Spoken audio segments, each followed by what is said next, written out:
Retirement day ngayon ni AFP Chief General Browner. Detalye ng balita mula kay Jel Paro sa RH52. Jel, good morning. Kuya Angel, formal nang magre-retiro si General Romeo Browner Jr. bilang ika-anim na pong Chief of Staff ng Armed Forces of the Philippines ngayong Martes mismo, Hulyo 21. Batay sa abiso ng Malacanang, maging ng AFP Public Affairs Office, isasagawa itong change of command ceremony sa Lapu-Lapu Grandstand sa Camp Aguinaldo sa pangunguna mismo ng Commander-in-Chief si Pangulong Bongbong Marcos mamayang hapon. Maliban sa pagiging unang AFP Chief na kukumpleto sa fixed 3-year term, inilarawan ni Defense Secretary Gilberto Teodoro Jr. si Browner bilang mahusay sa pagpaplano at pag-execute, lalo na sa pagkipag-alyansa at pagtutok sa external defense wala sa internal security.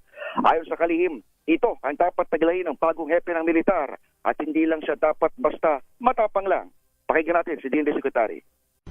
Hindi dinadaan sa tapang yan eh. Nasa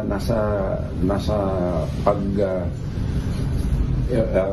project management yan at saka execution ng mga plano.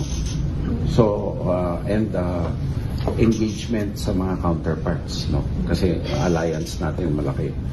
So kailangan ang susunod na Chief of Staff magaling magtatakbo ng mga bagay-bagay.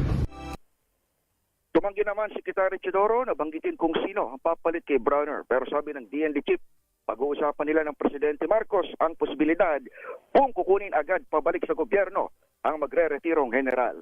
Ako naman si Edniel Parrosa, DZRH. Una sa Pilipinas, una sa Pilipino. Pero sino mga contender, Edniel?